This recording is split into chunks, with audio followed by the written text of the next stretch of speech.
She's 58. What could she know about wealth or making money? Yeah, she happens to be a millionaire. Let's get it. What has been a big mistake or a failure? I lost millions on that one deal. I was on the Joe Rogan podcast. People were saying Whoa, she's a heavy hitter. She was on a Joe Rogan podcast. People were saying I want her dead. Can somebody kill her, please? I want her dead. Or they said everything. People say what's the secret to what's your happiness? Figure it out for yourself. This summer, I interviewed 58-year-old Janet, who has started over 12 successful businesses. Janet, for a lot of reasons, has figured life out, but at the same time, is still someone who's trying to navigate it. My husband passed away 9 months ago. It still feels rather traumatic for me to even talk about. We interviewed Janet and posted short snippets of her videos on Instagram, and those videos have gone millions of views worldwide. So today we are sharing the extended version of Janet's greatest life lessons and experiences that I guarantee will change the way you look at your life. How old are you? I'm 58. What does it feel like to be 58? It feels better than I thought it would feel. It's all where you are in life, and I thought at 58 I wouldn't be active. I didn't know what 58 was, but I feel good. I feel happy. I feel like I have a lot of energy. I play tennis almost every day. I feel strong. What would you say is a big change you made in your life that drastically improved the quality of it? Not caring what other people think. When did that come? Well, I didn't live a typical life. When I was 18, I moved to Italy on my own. I just kind of led my own life to my own rules, and I had a lot of feedback that I should fit in society's rules. Never got a high school diploma, but then I went on to go to university, so I just did things in my way. And sometimes I cared about what people said to me. You're not going to make everyone happy, so why bother? And you have to be true to yourself. What do you do for a living? I own restaurants, 10 restaurants, or 12 restaurants in Toronto. It's good when you lose count of how many businesses you have. 12 restaurants in Toronto and 2 restaurants in LA. Amazing. So you were talking about, people want you to go down this conventional. Is she sharing her husband, her late husband's businesses, as in that's what they own because they were married, or is that on top?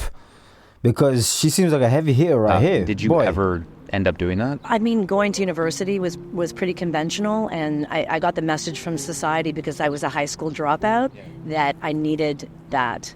And so I was figuring out okay, society, parents, you want me to go to university? I'm going to do this. And I went later in life and ended up being a straight A student and valedictorian, and then I went on to do my master's degree in business. So I fell into that, but I thought it was a little bit of a joke that I had to do this. Read some books, take a test, and now society is going to praise you. Yeah. I thought Right. I figured out the biggest secret on the planet to make people happy. At the end of the day, do you really need university when you look at the Bill Gates of the world? Or, maybe we don't. So we don't need to. No, not maybe. Just say the truth. You don't. You 100% don't. Even she should know, being in that position. Do you really need? No, you don't need university. A lot of you guys who graduated, who are of age, you don't even use your degree. It's you genuinely now look back and you're like, there's a waste, right? You look at the Bill Gates of the world, or maybe we don't. Taught you how to we go don't clubbing? need to fall into what society has How to taught party? us. I finished university kind of around when I was 30, and opened right into the restaurant business. Wow. I'm passionate about restaurants, and I travel all over the world to experience restaurants. I'm doing 2 of my passions, business and restaurants and food. And I feel very lucky. Some people never discover what their passions are.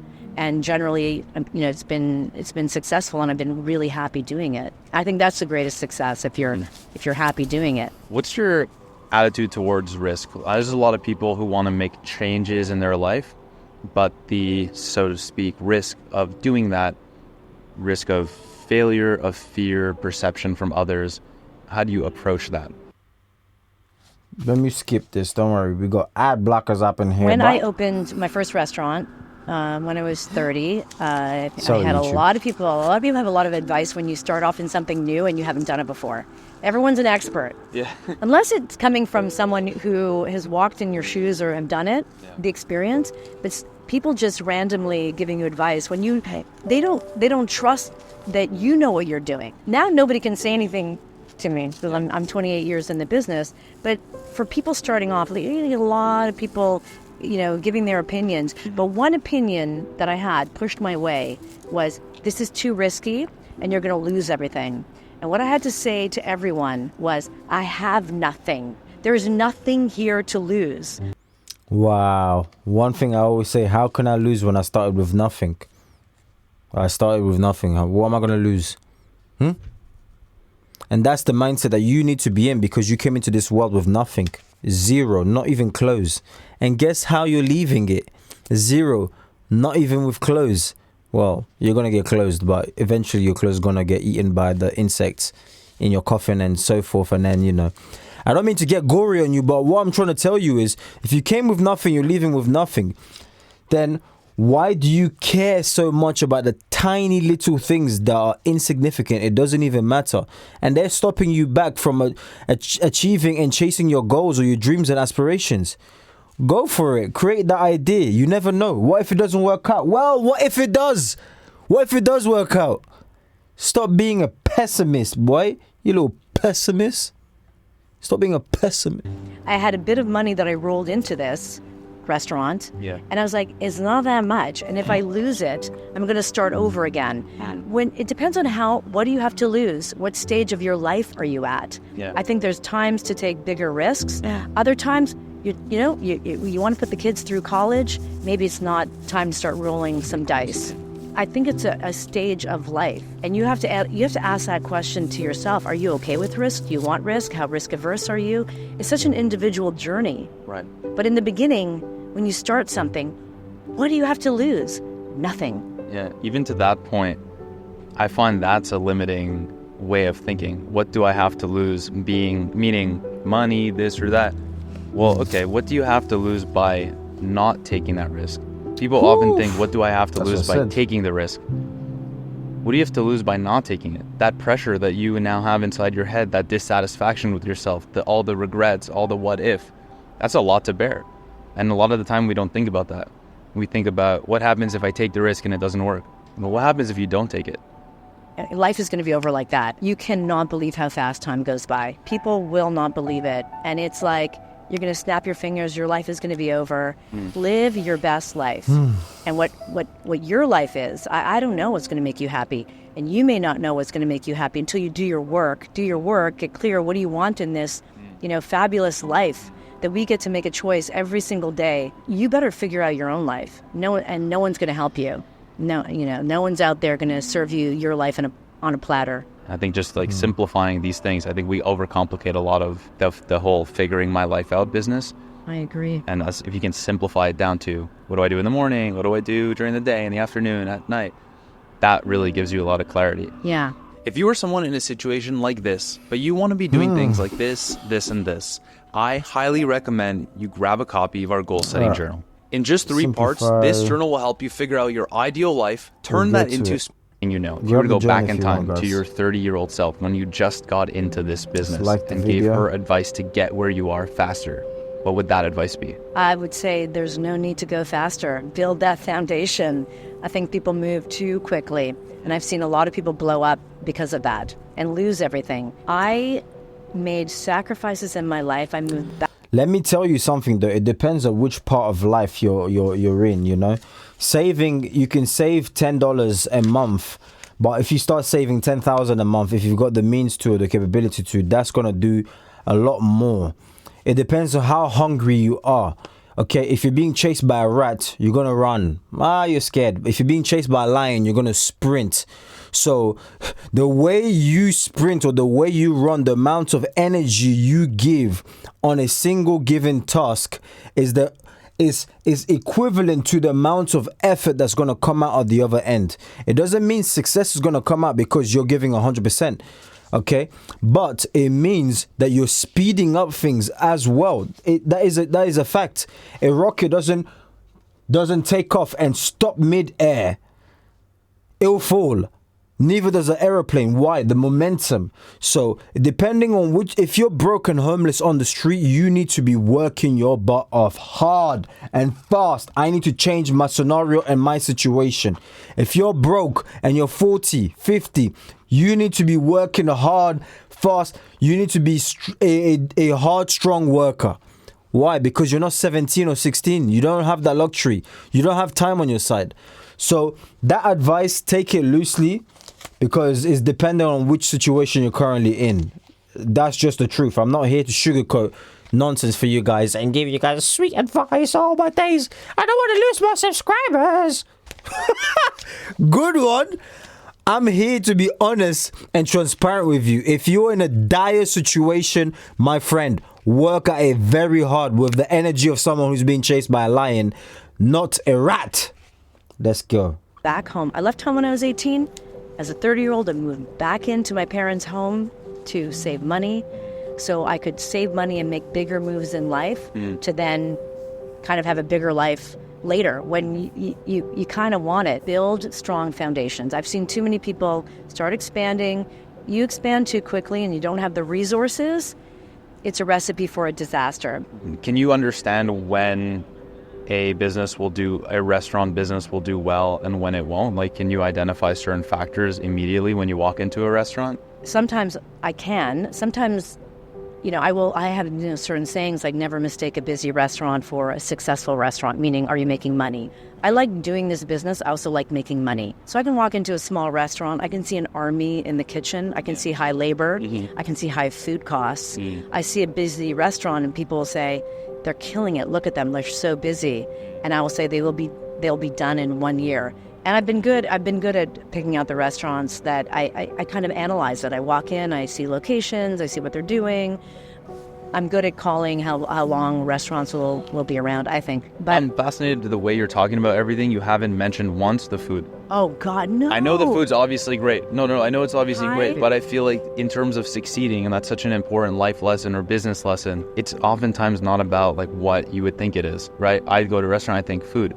But what actually makes me like this restaurant? 1, where is it? 2, who's the chef? 3, the vibe, this and that. Like, yeah, you really focus on a lot of things beyond that. A restaurant is not just the food, not just the service. And when you watch a movie, it's not going to be just like, who's the director? Who are the actors? It's going to be the lighting, like the costumes, the makeup. So again, I equate it to a film. Everything has to work for the vision of that. Every time I'm to a restaurant, I approach it like a movie. How do you apply that, generally speaking, as a business advice? It's not a one-size-fits-all situation in life. And that's why it's almost hard to say, do I have a formula? I don't have a formula. There's not a formula. Is a lot project by project. Gut feeling too, or it's more planned out? No, huge gut and opportunity, luck, right time, right place. I wouldn't be in the restaurant business had I not walked by in Yorkville. Be our partner. You guys joking? We're serious. Let me think about it. 2 weeks later, I'm in the restaurant business. Life happens, and are you open for the opportunities? And also, right. You work a lot with your gut, but your gut has to be clear. Meaning, do you know what you want? I mean, right. Sometimes you think you want things. But until you do your inner work and you get clear, you're not going to know what's right for you. Some people might say, like, I want to be a lawyer. I want to be a lawyer because their parents have told them that. They get there and they're like, this is not what I want. Well, who are you living for? Sometimes you think that, I want money. Money's going to make me happy. Things from the outside are going to make you happy. And then once you get all the money in the world, that's when you realize that's not it. You'll see a lot of billionaires give these talks. People that don't have money, they're like, they don't believe it. They're like, if I had money, I know I'd be happy. But I know quite a few billionaires, and they were chasing to be rich. When they got rich, they're like, I'm not happy. Then they went and they did their inner work. And now they can enjoy their money. But it's not until, I think, you have to live and examine life. I think that's the important thing. You have to do your inner work, and we all have trauma to different degrees. And until you deal with your own trauma, then get clear. So something speaks to your gut, it's actually true. Yeah. So one thing I've learned is that as much as you can focus on being successful, being happy and being successful are parallel. So as much as you can put effort into being good at what you do, you also need to put effort into being happy and living in the moment and enjoying life. There are 2 different things. If you put all your eggs in one basket and focus on success, it doesn't mean that you focused at all on your happiness, and they don't directly translate. I'm just gonna cut to the chase, because this part where they're talking about, okay, they are unfortunately wrong. You're never going to be truly happy if you don't prioritize God, if you don't put God in your life. If Christ is not at the center of what you're doing, you're going to achieve all of these things, an amazing wife, amazing kids, money, but you're never truly going to be happy in yourself, within yourself. Why? Because he's the Prince of Peace. He's where happiness stems from. That's why you put no other God before me. Money is God. It's a spiritual mammon. Okay, mammoth. Maman. In French, as I speak French. And if you seek after this and this becomes your God, you will never be happy. And the devil will take over and control you. You're not realizing you're being controlled, but you're secretly being utilized by demons. And you don't even realize it because you don't think demons exist. We think it's fairy tale, just like Disney told you. So, whoa, the 360. Ronnie MP, you're switching on us. Like, we came here for... Yeah, I just have to keep it honest with you guys. 100%. It doesn't matter if you're in your 40s or in your 50s. Sooner or later, for some of you guys, you might realize that your deathbed. And I pray that that's not the case. But you might realize it. And some of you guys are realizing, but you're fighting it. I can tell you're fighting it in your heart. You're like, with this God stuff. But truly, throughout all of your ages growing up, it's like at the back of your head, you've always known, what if God is alive? I'll tell you something. You're a fool. You're a fool if you're not thinking about what's coming after this life. When you die. When, not if, when. You're a fool if you think there's just nothing. I mean, you're a fool if you can see that Elon Musk is making robots. If you can see that these robots have a creator. If you can see that this table has a creator. Even this money, somebody created it. This camera you're watching me, this microphone, every single thing in this room, this guitar. It's not a fake backdrop. It's real. This guitar, you can see moving up and down here. Somebody made it, okay? You are a fool to think there isn't a creator. Oh, because I don't see it, it doesn't... Yeah, the baby doesn't see the mother. It doesn't mean that the parents don't exist. Oh, I don't believe in parents because I'm in my mother's stomach, so parents don't exist because I can't see them. Just because you can't see the builder doesn't mean that somebody didn't build this house. Don't be silly. Don't make me smack you across the face and wake you up. Just because you can't see the builder who built the architect, it doesn't mean they never existed. Maybe they died because they built your house 100 years ago, 50 years ago. But they existed. And I'm telling you, get right with God, man. I'm on about the God of the Bible, Christ. I'll let you finish this video. In fact, no, let's finish it. Completely agree. And I think there's a key to life, and that's being present. You know, be present every moment of your life. Everything's easier said than done, and depending on, you know, your privileges, really. I feel very privileged. I was born in Canada, and most people don't realize that. They don't. And I think that if you have to remind yourself of that. We live where we have too many choices, maybe. And, you know, you're born in another place where you have to just feed your kids. You don't have the problems that we have. We have privilege. I think we have too much choice, and I think we have too many wants. And I think also another key to happiness is want less. Want less. What has been a big mistake or a failure?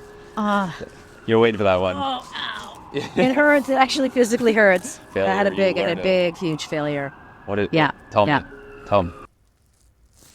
Don't worry, it's about to skip. There we go, told you. Yeah. This one project in downtown LA, I'd invested some money, $800,000 at that point. And then COVID hit. I did not listen to my gut. My gut was shut it down. And then I had a lot of people come my way, whether it was the landlord saying, we'll fund it, we're going to give you money. I went against my inner gut telling me to pull the plug. It was the worst decision that I ever made in my mind. I will tell you this. I will never listen to, at the end of the day, when it's my money involved, you cannot listen to other people. And I listened to a lot of people say, we can do this, we're getting money, and all this feedback of we can do it, when every step of the way I said, this is our time to pull the plug. Yeah. And it was a huge loss for me. And we opened for 6 months, and then we closed it down. And at the end of the day, my partners, who were the landlords, they came and they sued me for the full lease. Wow. And so I lost millions on that one deal. What's the takeaway that you learned there? My choice to pull the plug on that project was the right decision to make, and I went against my own inner knowledge. And I don't blame anybody, I blame myself. I started to listen to outside voices. We can do this. No, I mean, we're getting money and all these things, and we should do this. We're, somebody handing you money, and it still feels rather traumatic for me to even talk about. It still hurts, that failure. When it's your own money, and you feel it, you gotta go with that, and I knew better, and I paid dearly for that. I'm still paying for it. That's why I feel it. Is your appetite not appetite for failure, but your attitude towards it different now that you're no longer perfect? Well, I want to go back to being perfect. Being perfect is so much better. You never get there, love. What is one thing that when you were younger, you put a lot of importance on, and as you've gone older, you realized wasn't actually that important? It's always going to be what people think about you. Nobody's actually thinking about you. Nobody really cares. And if they do, you cannot pay attention to it. Like, I was on the Joe Rogan podcast, and then my sister said to me, do not read the comments. And there were thousands of comments. And people were saying, like, I want her dead. Like me, I'm talking about the restaurant business, and can somebody kill her, please? I want her dead. Or they said everything. And they said, no, I love her, I hate her, and everything in between. And I laughed at it. I said, this is ridiculous. I was really straight talking about business and the restaurant business, and people want me dead. And they have a lot of opinions, good, bad, and the ugly. But Joe Rogan will say this: you don't see LeBron James in the comments section. Who's making comments? Let me see your life. Put your name to your comment. And also, people are thinking about themselves. Most people are self-centered and so worried about themselves. People aren't really giving you that much thought. It's not actually happening. If you could give someone your age or younger one piece of advice to live a good life, what would that be? You never know when it's your last day, your last minute, your last second. And I think that the best choice you can make every morning is to wake up in a good mood and just know this may be it. This may be, you never know when your last day is going to happen. You have dreams in your life, you have goals. Just do it all. Do whatever you want. People say, like, what's the secret to what's your happiness? Figure it out for yourself. That's what I got. Like that. Wonderful. Thank you so much.